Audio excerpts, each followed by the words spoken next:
जय श्री कृष्ण दोस्तों। आप देख रहे हैं आपका अपना यूट्यूब चैनल टुट्टू हिस्टोरियन, जिसमें आपको भारत का असली वैदिक इतिहास के बारे में बताया जाएगा। आज मैं इस वीडियो में आर्य के बारे में बताऊंगा।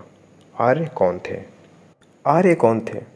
भारत के इतिहास में यह बहुत ही उलझा हुआ सवाल है और यह सवाल भारत के इतिहास में 1920 में आया। उससे पहले भारतीय इतिहास में आर्य भारत के ही थे। जब अंग्रेज भारत आए तो ये सब सवाल अस्तित्व में आना शुरू हुआ। अंग्रेज़ों ने आर्य को आक्रमणकारी बताया। उनके मुताबिक आर्य भारत आए और भारत पर आक्रमण किया और यहाँ के मूल निवासी द्रविड़ को मारकर पूरी तरह से नष्ट कर दिया। अंग्रेज़ों ने यहाँ के मूल निवासी द्रविड़ों को बताया है, लेकिन ऐसा नहीं है दोस्तों। द्रविड़ आर्य का ही एक वंश है। आप लोग को एक उदाहरण से समझाते हैं। आज भारत में कहीं भी आर्य नहीं है। कुछ लोग अपने आप को आर्य बोलते हैं और बाकी सब समय के साथ साथ अलग अलग जातियों और वंशों में विभाजित हो गए। लेकिन ये सब जाति और वंशों के जो मूल जड़ है वो आर्य ही है। जैसे कि एक पेड़ की बहुत सारे शाखाएँ होती हैं, वैसे ही आज भारत में बहुत सारे जातियाँ हैं, लेकिन उनका जड़ आर्य ही है।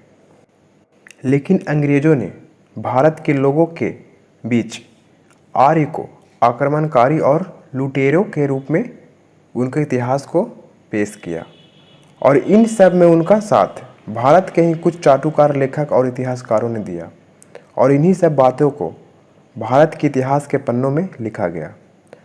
और आज भी कुछ वामपंथी मीडिया और लेखक इसी बात को लोगों के दिमाग में डाल रहे हैं। अंग्रेज इतिहासकारों ने इस बात को सिद्ध करने की बहुत कोशिश की कि आर्यों की सभ्यता और द्रविड़ों की सभ्यता अलग अलग थी और इसके लिए उन्होंने हड़प्पा को एक हथियार के रूप में प्रयोग किया। लेकिन जब बहुत बड़े बड़े विद्वान और इतिहासकारों ने इस पे रिसर्च करना शुरू किया और फिर इसको गलत साबित भी कर दिया, लेकिन फिर भी अंग्रेज इतिहासकारों ने इस बात को नहीं माने और बोले कि हड़प्पा में जो द्रविड़ थे वो वर्तमान द्रविड़ नहीं थे, वो तो भूमध्य सागरीय द्रविड़ थे और वो आर्य थे। इस बात को उन लोगों ने माना ही नहीं। सिद्ध तो हो चुका था लेकिन माना नहीं। और ये सब अंग्रेज़ों ने भारत पे राज करने के लिए भारतीय इतिहास से छेड़छाड़ किया था और उन्होंने भारत पे राज भी किया।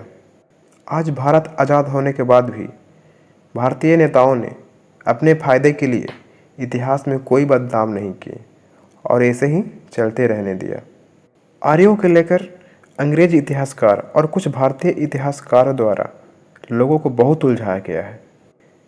चलो कुछ देर के लिए हम मान भी लेते हैं कि आर्यों ने भारतीय उपमहाद्वीप में आक्रमण किया और यहाँ के मूल निवासियों को मारकर यहाँ के भूभाग पे अपना अधिकार कर लिया।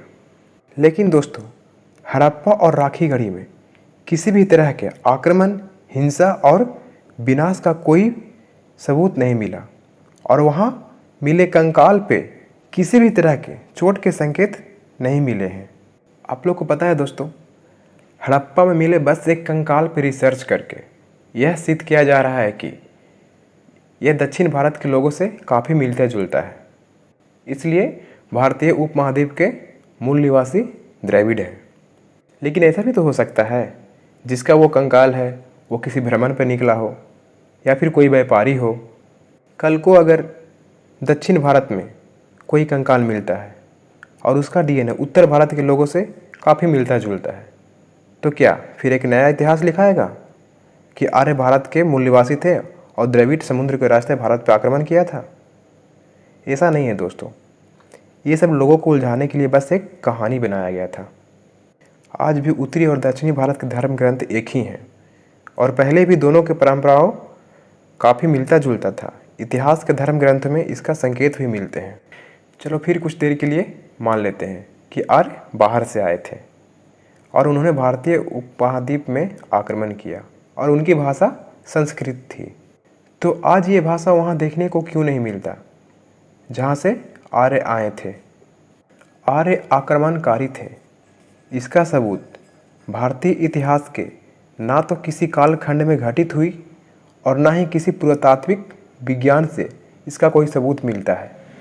इससे यही पता चलता है कि आर्य ही भारत के मूल निवासी थे और यही सच है।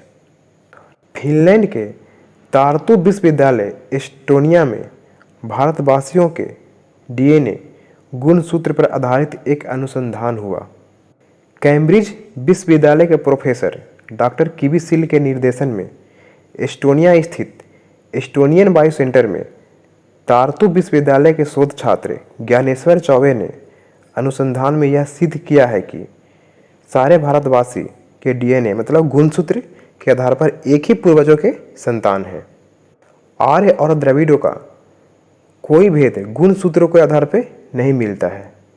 और तो और जो आनुवांशिक गुणसूत्र भारत के लोगों में पाए जाते हैं वह गुणसूत्र दुनिया के किसी अन्य देश में नहीं पाए गए हैं। इस शोध कार्य में वर्तमान भारत, पाकिस्तान, बांग्लादेश, श्रीलंका और नेपाल की जनसंख्या में विद्यमान सभी जातियों, उपजातियों और जनजातियों के लगभग 13,000 नमूनों को परीक्षण किया गया था। आज के कुछ लोग जो आर्य और दस्युओं को अलग बताते हैं उन्हें बाबा साहेब की किताब जाति व्यवस्था का उच्चाटन इनहेलाइजेशन ऑफ कास्ट को पढ़ना चाहिए। आप लोगों को बता दें दोस्तों, वैदिक सभ्यता ही भारत के मूल सभ्यता है और वैदिक लोग जो आर्य थे वही लोग वैदिक सभ्यता के निर्माता थे और ये सभ्यता हजारों सालों से चली आ रही है। इसे ही लोग सनातन कहते हैं और सनातन ही सत्य है। दोस्तों इस वीडियो में आज इतना ही। बस चलते चलते आप लोग से कुछ बोलना चाहूँगा दोस्तों। कोई 1400 साल पहले पैदा हुआ, कोई 2000 साल पहले पैदा हुआ, कोई अपने आप को ईश्वर का दूत बताया तो कोई गॉड का संतान बताया, कोई मसीहा तो कोई पैगंबर हुआ, लेकिन हमारा ना तो कोई पैगंबर पैदा हुआ और ना कोई ईश्वर का दूत पैदा हुआ। और सृष्टि का नियम है जो पैदा नहीं होता वो कभी मरता भी नहीं है। ये ब्रह्मांड जब तक रहेगा तब तक हमारा सनातन धर्म रहेगा। ये मजहबे आएंगे और मिटते चले जाएंगे लेकिन सनातन कभी मिट नहीं सकता।